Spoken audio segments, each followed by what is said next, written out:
Welcome back. On to some health matters. Keeping your body hydrated is one of the best ways to stay ahead of the heat, especially during the scorching summer months. Staying mindful of your water intake can also make all the difference. Joining us on the line to share tips on how to keep our bodies hydrated under the relentless heat is Dr. Cornelia Ndifon from Stirling Medical Center. Dr. Ndifon, thank you so much for joining us this evening. Welcome. Dr. Ndifon, are you there? I am here. Evening, you hear me? Yes, I can. Thank you so much for joining us this evening. Yes, thank you too. Dr. Ndifon, can you start by telling us, why staying hydrated is even more crucial during the summer months? Yeah, thank you so much for that opening question. Staying hydrated is important anytime, but during the summer months, the temperatures are usually very high. They are so high that for some people, they reach intolerable levels. So staying hydrated, therefore, helps to regulate body temperature. And like I said, it doesn't matter the time, but because the temperatures are higher during summer, then it is imperative that we stay very hydrated. And it helps to deliver nutrients and to contribute to metabolism. We know that when we take water, that water is used to remove waste or byproducts of metabolism in the form of sweating and urination. Staying hydrated helps to prevent headaches. It also helps to improve sleep, and it can improve physical performance, whether we are working at home, in the office, in the kitchen, or taking a walk along the road. Well, very often, Doctor, we're busy with our day-to-day tasks, and we might not even realize that we're dehydrated. So what are some of the early signs that our body sends to us, telling us that we need more water? Yeah, that's also another very good question. So the common symptoms of dehydration are headache. I used to tell people that when you have headache, don't just think of the big diseases. It could just be simple dehydration, and therefore you should take water. Other symptoms include feeling like vomiting, what is called nausea. You can feel dizziness. Some people may actually faint. Some other people will develop muscle cramps, and others fatigue or tiredness. And in worst cases, a form of confusion. So these are common signs of dehydration. And Doctor, is there a general guideline that tells us how much water we should aim to drink during the day, specifically in the summer, to stay, properly hydrated? Yes, there are guidelines, but I will talk about the U.S. National Institute of Medicine, which has recommended that men drink 13 cups or 3 liters of water daily, while non-pregnant women take about 9 cups or 2 liters and a quarter, and pregnant women should take just a little more by taking 10 cups or 2.5 liters. So I do know that that is the recommendation, and sometimes we struggle with taking water, but if we can make efforts to take at least half of these numbers and more, and if you can actually hit these targets, then that is very good.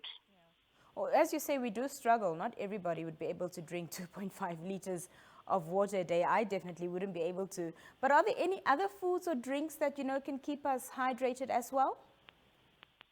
Sure. Even myself, I used to struggle with drinking water. There are foods that have high water content, and these include foods like watermelon, cucumbers, fresh coconut, if you can find it, tomatoes, strawberries, and grapes. And then there are also vegetables such as the bell peppers and celery, which one can blend into smoothies to help with hydration. Doctor, I also want to talk about another aspect that we have to deal with when it's, this hot, and that is the issue of wearing sun protection. We are told that sun protection is key. So how does it actually protect our skin, and why is it important to use? Yeah, it is important to use sun protection. Like I said, the temperatures are very high, and they come with it high concentrations of UV rays, the UVA and the UVB radiation. Now, it depends on the type of sunscreen that one is using. Generally, I would say there are two types. There is the one that reflects away from our skin, these UV rays, and there is the other type that absorbs and converts them to less harmful forms. So the sunscreens that contain zinc oxide or titanium dioxide often act by reflecting away from our skin the UV radiation, while other types of sunscreens, which are called chemical absorbers, these ones absorb UV radiation and convert that to less harmful forms of energy. It is very important to use sunscreens during summer because, like I have already said many times, that temperatures are usually high and can get to extremes. So using sunscreens helps to prevent or reduce the risk of skin cancer. They also prevent premature aging, and they do prevent the flare-up of existing skin conditions such as eczema and acne, to mention a few. Doctor, there is a myth that dark-skinned people or people with more melanin doesn't need to wear or don't need to wear sunscreen. What do you have to say about that? Is it important for dark-skinned people to apply sunscreen as well? Yes, I do agree with you that it is a myth. And dark-skinned people or dark-skinned people, they do have different shades of the dark skin or the skin color.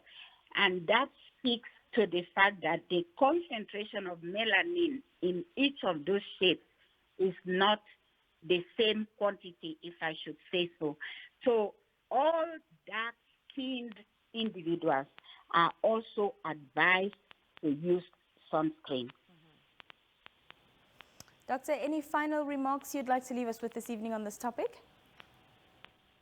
Yeah, the final remark is that if people have listened to what we've been talking about, they should put it into practice. They often say a word is enough for the wise.